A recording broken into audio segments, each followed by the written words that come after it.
Welcome to Bat Therapy, the psychology of Batman, superheroes, and other comic book characters.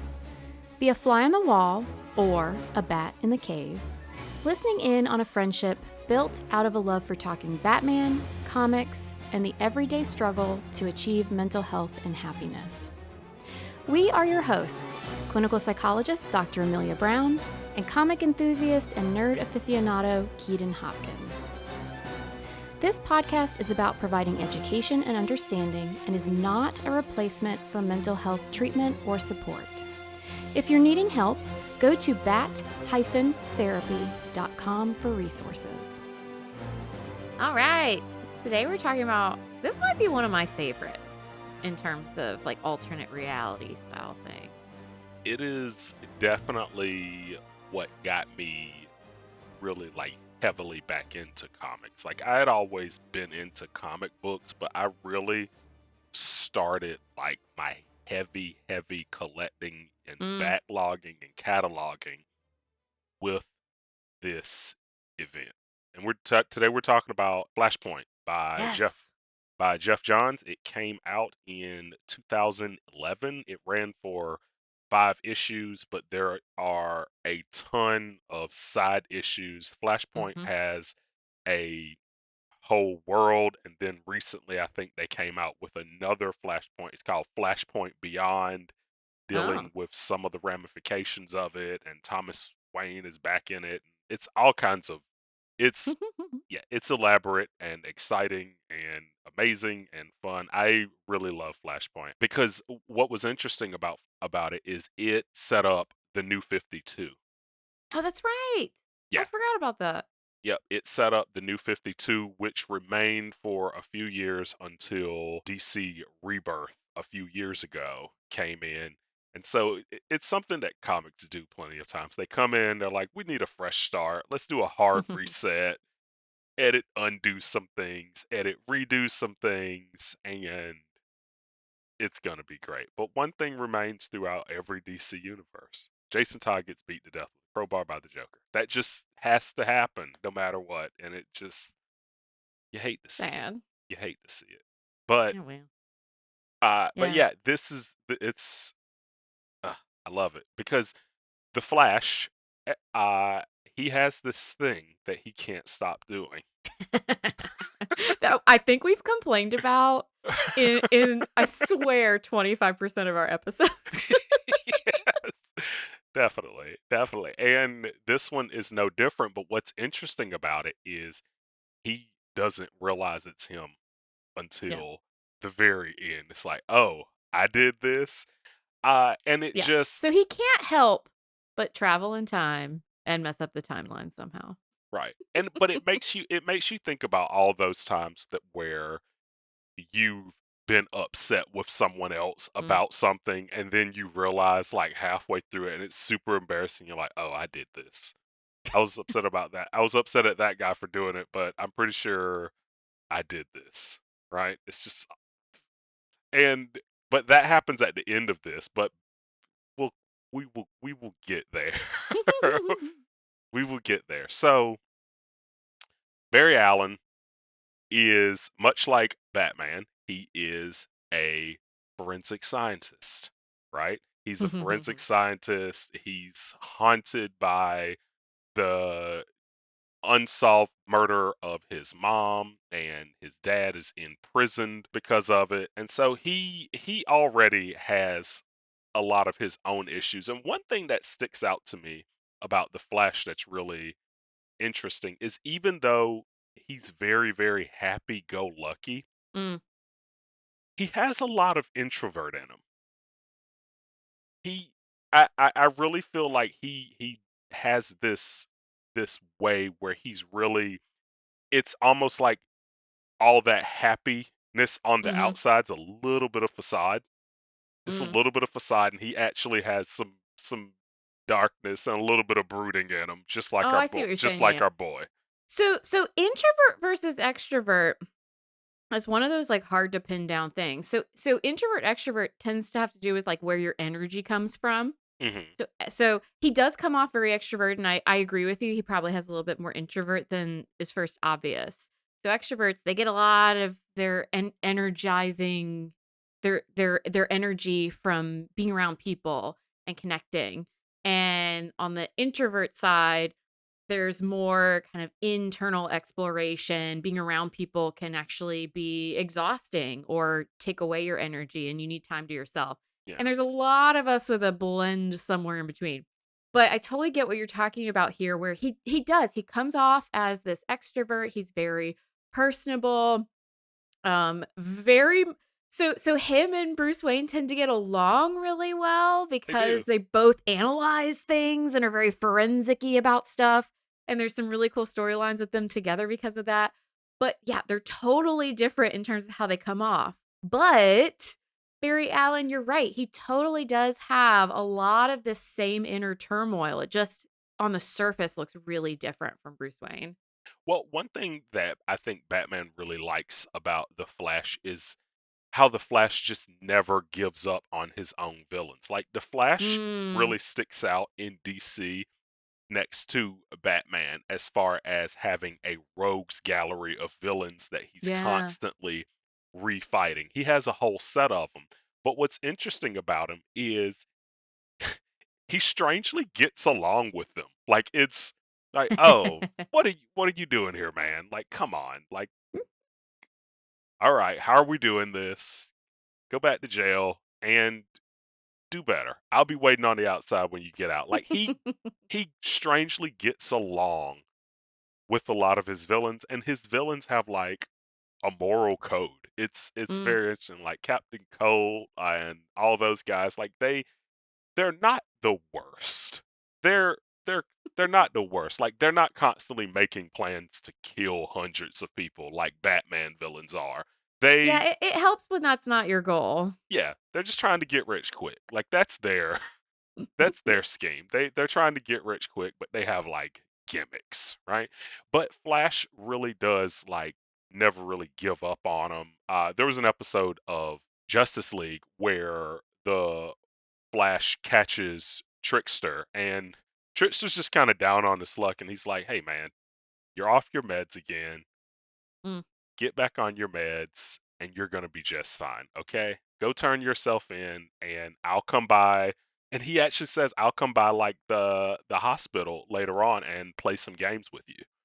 Like, That's awesome. yeah, like Flash is just he's a really like Central City's a very hopeful place, and it's Yeah. because the Flash is a very hopeful guy, and Batman, whenever they interact, you can tell Batman actually really looks up to that because he's defended him before. Whenever other Justice League members like, "Oh, he's so corny" and stuff like that, Batman's like, "You just don't get it.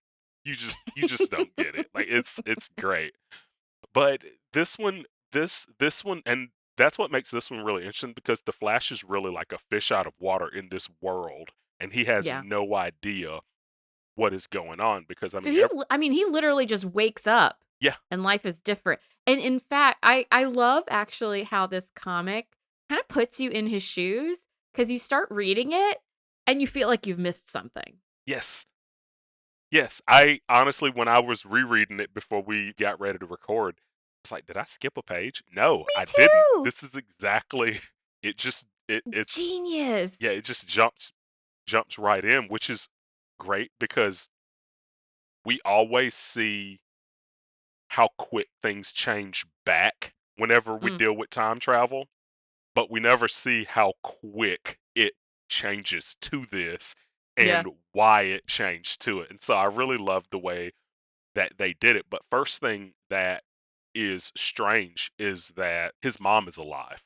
His Yeah. mom is alive. His dad died from a heart attack, which I'm not gonna lie, Mhm. I got serious Superman vibes Mhm. from that. But yeah, his mom is alive and well, and they do something interesting in this where slowly his memories shift to this new universe.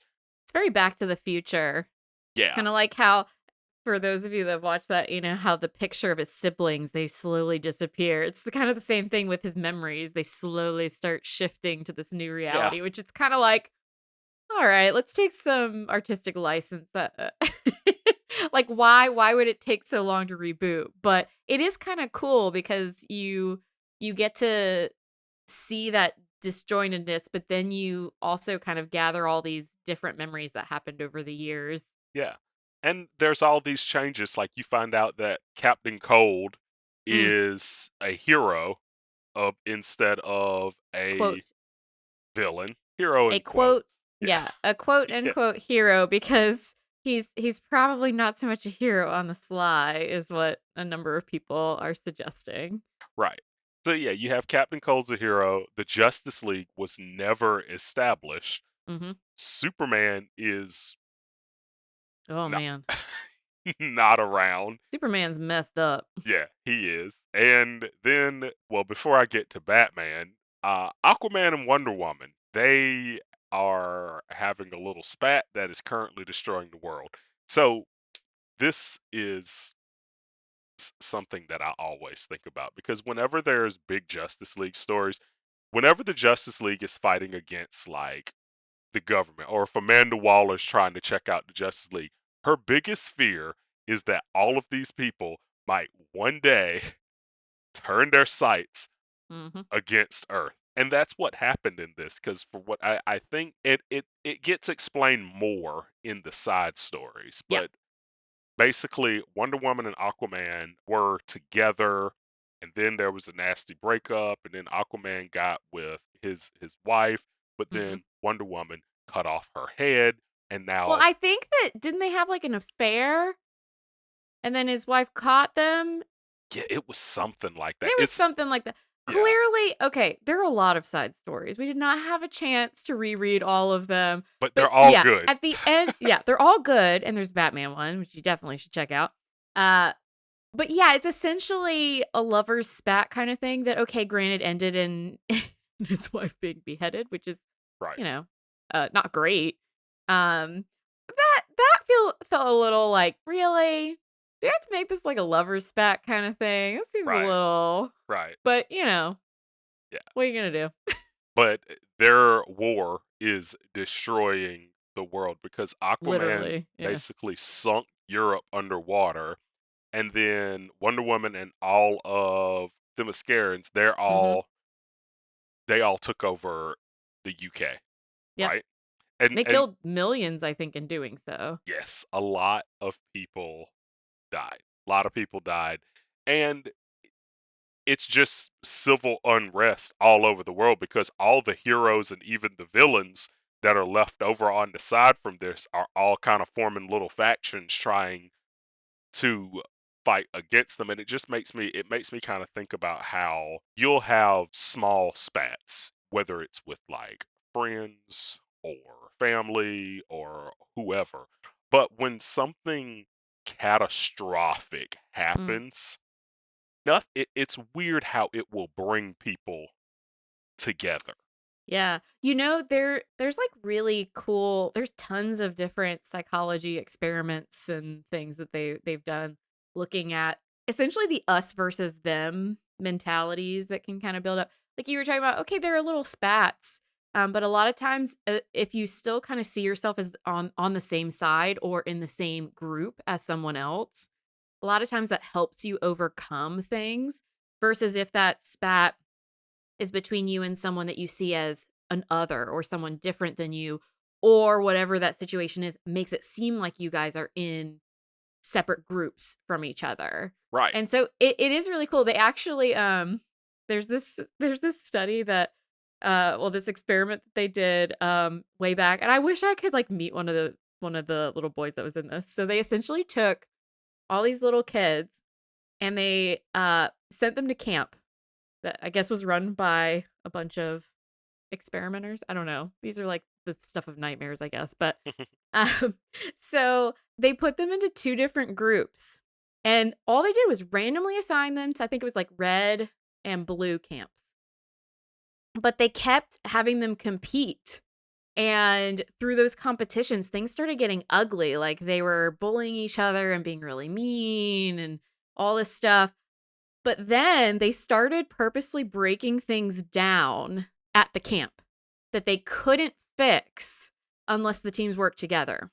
And so Huh. it's kind of like what you're talking about, where you have to have this bigger thing, bigger than you in that situation, where all of a sudden you're on the same team. Yeah.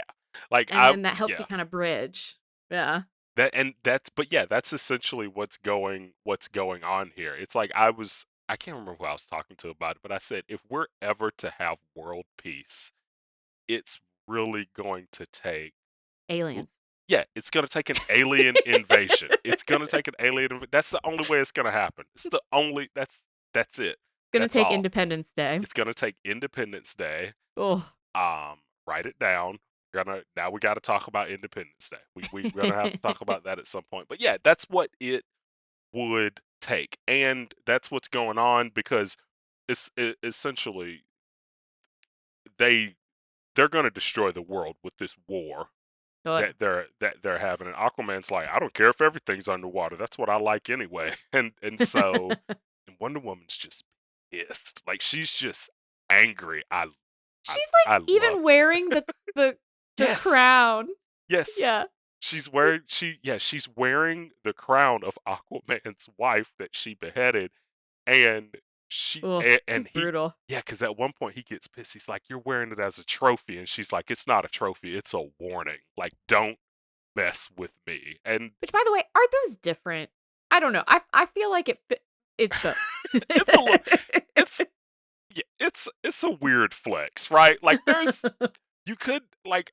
I think being Wonder Woman is enough of a warning, right? Like you don't I need would to, think so. right? Like Yeah. The fact that you're known as Wonder Woman is probably enough. right. I mean, you don't need that. That's you knew what you were doing there. That was petty. I love Yep. it, but it was petty. Um, but yeah, so all of these heroes and villains are just like we got to figure something out. But most of them, the reason they don't join is because they honestly don't believe they can win. Yeah. But there is one person that if they were to join, they would follow. Of course. And it's our guy, Batman. He's a little bit different, right? Yep. This Batman is none other than Thomas Wayne because in this universe, instead of him and Martha dying in the alley, it was Bruce. Yep. It was Bruce that died in the alley, and they don't go into it in in this particular Flashpoint comic, but there's a side story all about Thomas Wayne's Batman, and you find out that this universe's Joker is Martha Wayne, who was driven to become the Joker from the shock of seeing Mm. Bruce die. And this Batman is a lot like he has a little bit more Frank Castle in him. He does not mind. He's got a lot more Frank Castle in him. he, he has more Frank Castle than Batman in him. He does So not mind killing people. In fact, he enjoys it. so potentially one of my favorite parts of the storyline is Cyborg. So Cyborg's essentially trying to pull all these people together, get Batman on board, so everyone else is on board, so they can try and find a way to stop all this, save the world. And so Batman has caught one of the Joker's minions and essentially drops her off of a roof. And Cyborg catches her and then goes to talk to Batman. And Batman's essentially like, "How did you know where I would be?" And instead of it being any of these complicated things, Cyborg essentially said, well, essentially he says, you drop every criminal you find off of this roof so that they will essentially fall to their deaths into Crime Alley. Yeah. And, He's yeah. freaking brutal. Yeah, he is. He drops them all off the roof in the same spot, and then he goes, "It worked. It's a long way down." Like, He is freaking brutal. he's brutal. He has like this constant, like forever 5 o'clock shadow. Oh, yeah. But yeah, Dr. Thomas Wayne, and that's who Barry Allen goes to immediately because he's like, I have no idea what's going on in this universe. Let me go find Batman. And he goes to the Batcave and then he convinces Thomas Wayne that he's not crazy, right? He tells him about the other time. Thomas Wayne doesn't trust it at all Sure. until he drops that in his time Bruce is still alive. And it's really interesting because at that point, when he says that, Thomas Wayne doesn't care about anything else. He's like, Mm-hmm. okay, if there is a world where my son is still alive, I will move mountains Yep.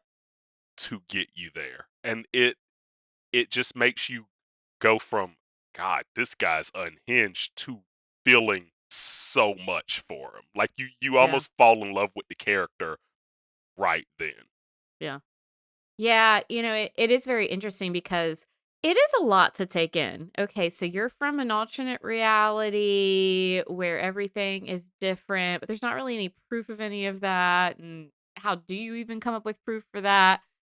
It's a very cool way that they pull Thomas Wayne into this because essentially the very reason he is so brutal is the same reason that he's willing to desperately believe in the potential of this alternate reality. And if there's any chance that this could be true, and he's Batman, he's seen a lot of stuff. So there's a lot of things out there that you never know. So if there's a possibility that this is true, I'm going along for the ride until there's something that tells me it's not possible. And so Yeah, he's on board from that point on. yeah. And then something funny happens. So the Flash's arch nemesis is Eobard Thawne, aka the Reverse Flash, which great name. Great name. He exists to just mess with Barry. Just to screw with him. Because the thing is, so Eobard Thawne's story is that he can't he doesn't want to kill the Flash because the Flash essentially is the one that gave him his powers. Without the Flash, his powers wouldn't exist because Mm. basically his negative speed force feeds off of Barry's speed force. But Barry is trying to prove to Batman that he's the Flash, so he ejects his suit from his ring and it's Reverse Flash's costume. And so Flash immediately thinks, he's the one that did this. He's the one that changed everything. We have to figure out how to stop him. And I just I laughed by the time I got to the end of it because Reverse Flash, like, there are some people that just exist for the sole sake of ruining your day. Like, there are people that are just like that, right? Like I thought you were talking about written into comics, but now I'm realizing you're just saying, no, in reality, there are people literally no, just yes, there absolutely. ruining your Nope, day. nope, we're not even talking about Eobard Thawne. But I think that everybody at some point in their life has an Eobard Thawne, right? Like, they just do. They just do. I remember I was in elementary school one time, and someone just came over and knocked my milk on the floor For no reason? for no reason. No reason at all. Just knocked it on the floor. But of course, at that point, I was not mature and it turned into a whole thing because I was 8, right? Like, whatever. I was 8 and come on. But looking back on it, they did it just to get a rise out of me. Mm. And some people exist to just want to ruin your day. Some people exist to be your Reverse Flash. And So psychologically, let's step back a little bit from Keaton and the spilled it milk. was chocolate milk. Oh, I'm sorry. And it was when it came in the carton because there was a weird period where they came in bags and then it went Yeah, the back to bags carton. freaked me out. I don't Yeah, understand but that. The now they're cartons were the way to go. now Yeah. they're back in cartons. But anyway, So there's not really, I mean, think about all the effort it would take to be a person who literally is just out to get another person. It's very low likelihood that is the extreme that is happening in most cases. But there's this unfortunate thing about us being people. I think the Germans say it best, and this is not to my knowledge, it's not a psychological term. It's definitely a German term. If anyone has watched Avenue Q, you might be aware of Schadenfreude. hmm So essentially, sometimes when you don't feel good, it can kind of feel good to see other people suffer or struggle. It's I don't know too much in depth about where that might come from in the brain, but Kind of like, at it, least I'm not that guy kind of thing. yeah, we naturally compare ourselves, so some of it might just be that comparison piece of which happens, right? Oh man, at least I'm not as bad off as this other person, which sometimes is said maliciously, other times not at all. And helps us just be appreciative of what we have because we're aware of, oh wow, here's how things could be. But yeah, sometimes that can tilt into maybe we're a little mean to someone and we see that it hurts their feelings and we feel a little good about it. Yeah. Most of us can understand that feeling. Not all of us go to the point of, say, tossing the milk carton on the floor, or, literally being someone's arch nemesis, Right. like happens in the comics. But it's a common thing about us as human beings. Right. But that also goes into just letting stuff go. Because for like the next Mm. 10 years, I did not like this purse.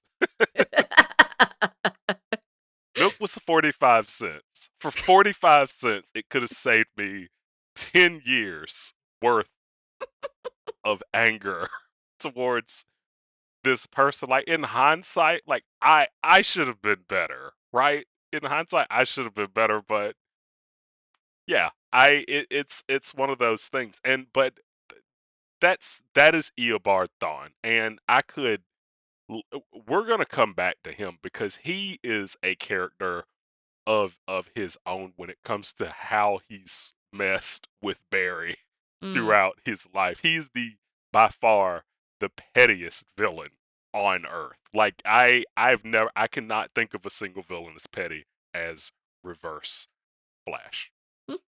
But like I said, Batman at this point is just like hell bent and driven. Like, I'm gonna do everything I can if this guy's telling the truth to help him do whatever he needs to do to fix this and catch this Reverse Flash guy. The first thing Flash says is, I need to get my speed back. And it gets a little weird because, of course, he douses himself in chemicals and he's like, oh, I know how to do this. I'm going to take an electric chair, put it on the roof, put a lightning rod to it, and just get struck by lightning. And That's Batman's fine. like, okay. Right. And this is, at this point, it just made me think sometimes people go overboard to try and reach their goals. This is actually very true. I would Right. agree as a psychologist. Right. Because not only is Batman completely fine with it, it doesn't work the first time, and he lets him Ugh. go back up there and do it a second time. And he's got severe burns over, what was it, 75% of his 75% of body? his body, third-degree He's burns. barely He's alive. barely alive. And he goes, I'm going back up. And Batman's like, okay, I mean, if you're sure. cool. Anything to get Bruce back. But it did make me think about like how there are limits. Like if you're trying to Hmm. reach goals, at a certain point it's like, okay, it might be time to tap out, right? Because It's true. Yeah. yeah, it might be time to tap out because you're watching this person purposely get struck by lightning. You're Hmm. supposed to be a hero. Granted, he never once refers to himself as Thomas Wayne never once refers to himself as a hero, but he had no issue with Yep. this person doing this because he had such fierce tunnel vision Yeah. on this future.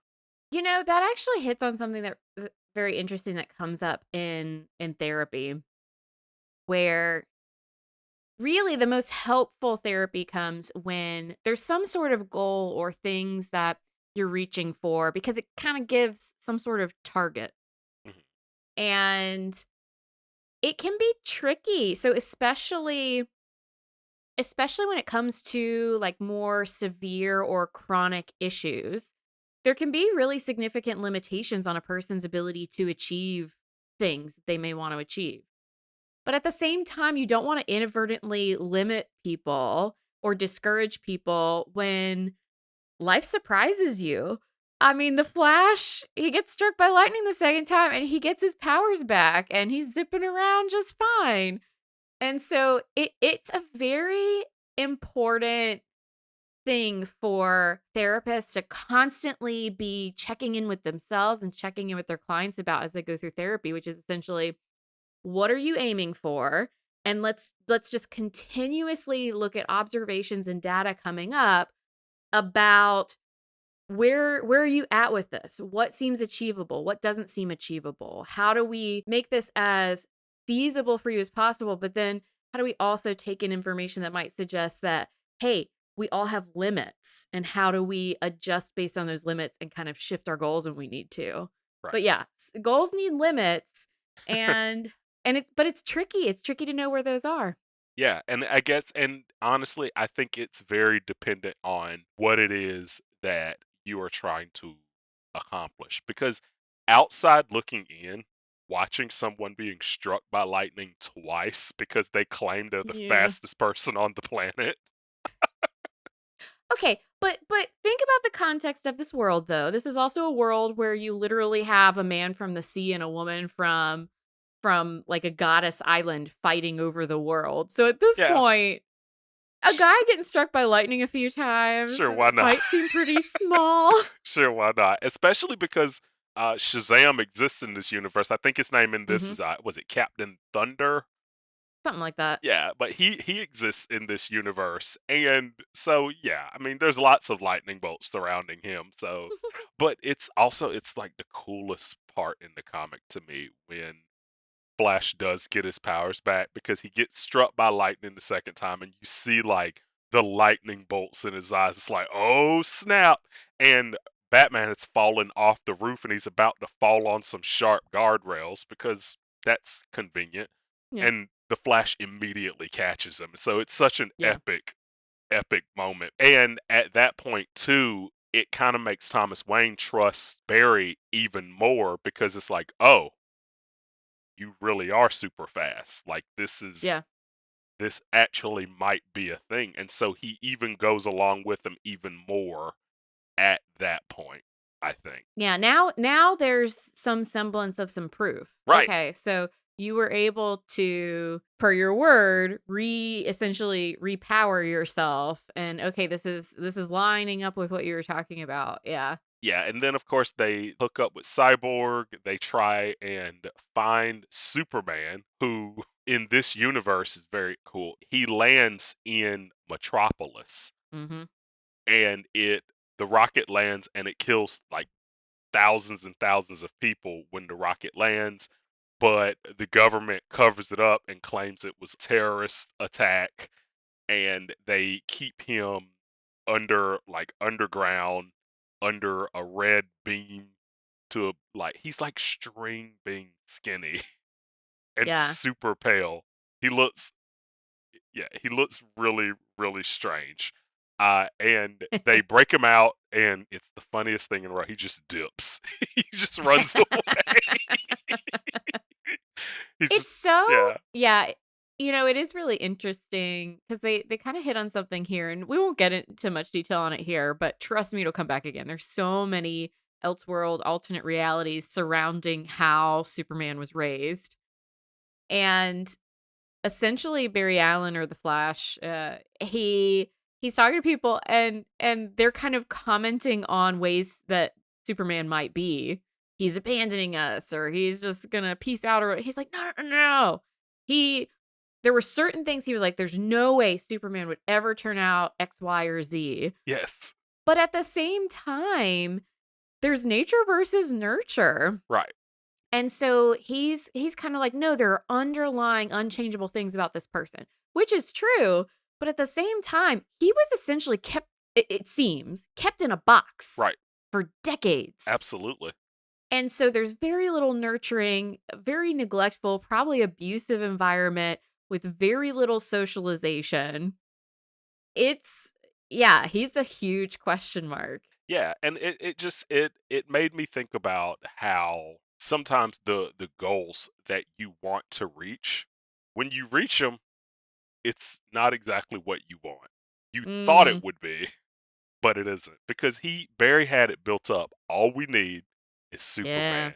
If we can get Superman, it's all gonna be fine. He's gonna kick ass and take names and save the day. It's gonna be great. He'll definitely help me find Reverse Flash. And they meet yeah. him, and he's like, thanks for letting me out. I don't know what's going on. And he just dips. And they're back at square one again. That's actually a really, really great point. I can't tell you the number of times that when I'm working with people, we're sometimes not so much striving toward the goal itself, but trying to normalize what it's actually like. Because yeah, we do kind of get this sense of once you get to the top, Right. here's how it's gonna feel, and it's gonna be amazing, or all the relief, or here's everything that's gonna change. And I mean, sometimes that can happen, but most of the time, I mean, life keeps going. Right. And it can be a good thing, but it's not the only thing in life. Yeah. Okay, I want this new job. Great. But then there's friendships and Yeah. other relationships and where you live. And, It's always they're something. there's always something. And so, yeah, that's such a good point about how Flash was very, very tunnel vision. Yeah. This one thing will get everything straight. Superman, Superman, Superman. And yeah, goals and just life doesn't usually work that way. Yeah. And so life kind of came at them really fast there because they had this big grand scheme. But after that, the next plan was just simply, okay, we have to stop Wonder Woman and Aquaman, Emperor Aquaman. He has a title now. We have to stop him from destroying the entire planet. And Bruce is like, yep, we not Bruce, Thomas Wayne is still like, yep, we sure do. But he also has tunnel vision locked in. Yep. Like, yeah, we're gonna find Reverse Flash, and we're gonna figure out how to stop all of this. And Flash honestly ends up finally shaking him and being like, listen, we have to at least protect what we have. I know Yeah. we have a goal that we want to meet, but we have to look after what's currently Yep. here. And I thought We that have to was get through this giant ending of the world situation. right. And it just makes me think about how we can we hyper focus Yeah. on things. And when you hyper focus on one thing, you take all of your attention off of the other important things Mhm. that are around you, right? Yep. Absolutely. Yeah. I see that goals came up for you a lot with reading this, which is cool. I wasn't even seeing that at all, but I totally see the themes and threads that you're talking about. Yeah. And absolutely, we can get hyper focused on one thing, believe it's the end all be all, persist until literally everything else falls apart. And once again, life's more than just one thing in our lives. And so if we sacrifice everything for that one goal, got to be a heck of a goal Right. in order for it to have been worth all the sacrifice. So where's the balance of kind of that pro con? What are the pros? What are the cons? What are the costs? What are the benefits? Yeah. And just continuing to measure that so you don't get lost in the one thing. And the thing is, when it comes to it, you hit the nail on the head when it talked about the cost versus benefits, because at this point, everyone's basically heading over to Europe for this big climactic battle, and they're Flash is and Cyborg are trying to convince as many people as possible, like, come help fight this battle. And going back to the Shazam kids, they're just kind of sitting around like, Shh, we're not going there. We remember what happened last time we tried to fight. But one of them realizes, like, takes a look at the bigger picture. It's like, listen, we might not want to do this. However, if we don't, there's not going to be anything left. Yeah. Like sometimes you have to be that person, even when you don't want to be, it's not in your DNA, you're not that guy. Sometimes you have to be that person. You have to be the hero of the story, even though it takes you 100% out of your comfort zone. None of these kids, except that one, was like, we should go. But they Which all part of realized, me Yeah, part of me is like, "Y'all didn't realize that if the world ends, you can't just sit around watching TV?" And then I'm like, "Amelia, remember you also were once a stupid preteen/teenager." No offense to any preteens or teenagers listening. No, It's just literally our brains don't fully develop until age 25-ish, give or take. And now, me and Keaton, we're on the downward swing. So if it makes anyone feel better whose brain might not be fully developed, me and Keaton have already seen the best parts of our brains. So you just, that yeah, makes one of us. I defy science, Ah, well, there you go. and I'm in my prime. I'm in my Optimus Hey, prime. I'm not saying you're not in your prime. I'm just saying that your cognitive abilities are likely not in their prime. Those Perhaps can be different things. I think I've just crushed Keaton. you didn't. You didn't because Okay, even good. you didn't because in this day and age, we don't have to trust facts. We can look up whatever we want to on the internet that proves what we think, and I'm sure I can Google right now why being 36 is you at your peak until I turn 37, which will then be my new peak. So it'll be fine. It'll be fine. I feel like you're trying to knock my milk off of my my table right Oh wow. now. Wow. Okay. That's exactly where I want to be taken back to. But yeah, but then of course follows it's like a giant climactic battle, and out of nowhere, my favorite petty villain, Eobard Thawne, Reverse Flash just shows up, and and the big reveal is he didn't do anything at all. And Nope, he he is innocent. he loves it. All of this was caused because Flash decided to go back in time and prevent his mother from being killed. And so to clarify, this is not one of those occasions where one change then creates other changes. So Thawne essentially says he did it so clumsily. So this is theoretically in this storyline, it talks about this is the first time the Flash has ever decided to actually change time. But he did it so poorly that it just messed with time so much that it created reverberations. That's why we see all these things change that don't seem to really have anything to do with Barry Allen. Yeah.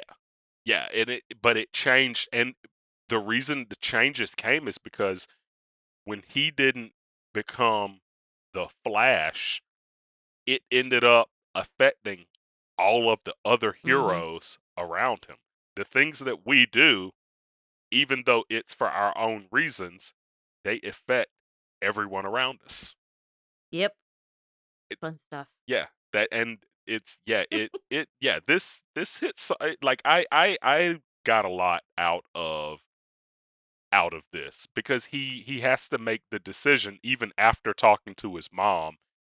He makes the decision. He's like, "Okay, I got to go back and fix this." But even then, his goal is locked on fixing it, but also being able to keep his mom around. And his Mm, mom kind of convinces him, like, "I don't think that's going to be able to happen. I don't think that's how it quite works." And as he runs back in time to fix things, he sees several different realities, and the one that he ends up landing on is the new reality, which is mhm. what they called the New 52, and that was in 2011, and it was a whole thing, and that's when Scott Snyder came in and did his Yeah. Batman thing, and a lot of good things followed. But the Flash really went through it, and what was interesting is for some reason when he gets to this new time he still remembers Mhm. everything from that old time. So essentially, he kind of got what he wanted because even though it Mm, didn't in this universe, it didn't occur, he still remembers all the time he spent with his mom. He still yeah. remembers all of the good and wonderful times he had, even though she has now gone on. And it just that made me think a lot about like how people are able to move on from a heavy loss, like just making sure to Mm, remember all the good things. yeah. Yeah. Which is bittersweet. Yes, yeah, Yeah. it's rough, but then of course my other favorite moment though is when he did fix time Flash immediately goes to the Batcave and sees that it is Bruce Wayne, and Mm-hmm. Thomas Wayne wrote a note for Oh, Bruce. And oh my gosh, it's like it just it gets me because he's talking about how some things happen by chance and some things happen because we make them happen. And that just made me think so much about like the whole thing about goals mm, throughout. And Thomas essentially is almost admitting the Flash is a real hero and I'm mm, not, because he actually went out, and even though he had a haunted and messed up past, he chose to move on from it and have a family and love, and he had friends. Um and I didn't. He said I had been kind of corrupted um by my own pain, and he just refused to move on. And just I think he says at one point he had too much blood on his hands to be called good, and that he didn't feel like he had anything to live for until the day that mm. he met the Flash. It was really good, and it made. It's like Yeah. one of the only moments you see Bruce Wayne actually have poignant emotions that others can observe. Yeah, he's so shaken. Like he actually Yeah. like he's in tears and sitting down and And so s- grateful. yes, he's grateful. That's Mhm. something you don't really see. Yeah. And so No snark. yeah, it's funny because I ended up laughing at the end because even though this is a Flash story, it totally got hijacked by Batman. Like you were Batman had me all in my feels by the end. I was like, ugh, yes, Those are our favorite stories where it's about yeah. someone else, but really But Batman was really, Batman. Like, but really.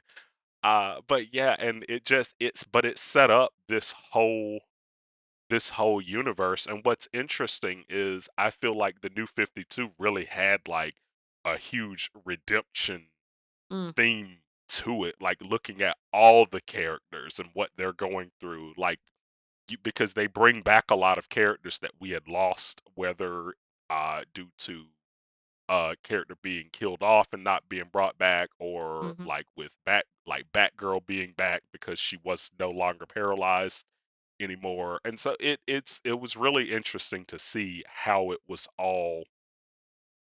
Yeah. all set up. I absolutely loved it. And then they made an animated movie out of it as well. Yeah. I need to rewatch that.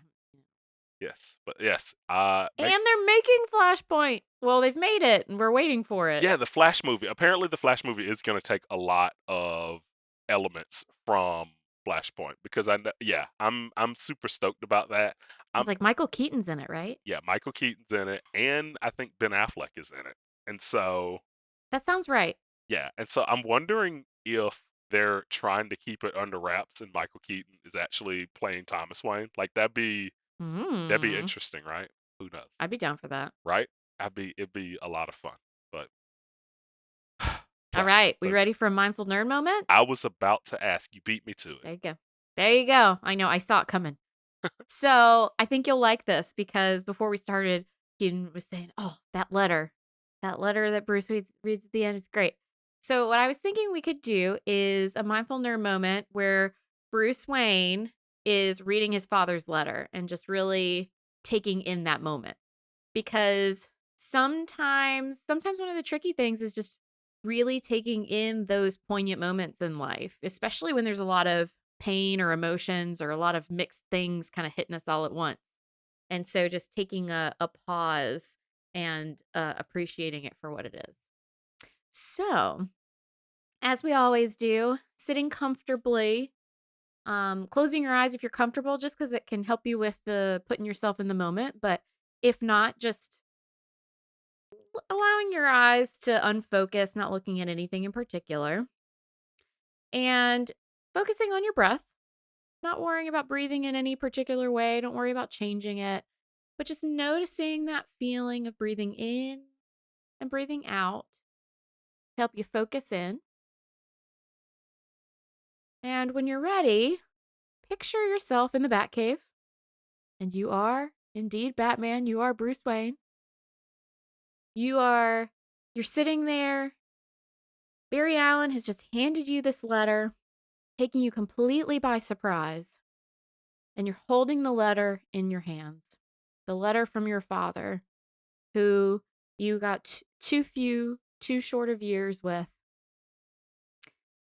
And you're just taking in this letter, the feel of the letter in your hands, the look of the paper, the look of your father's writing that you probably haven't seen in years.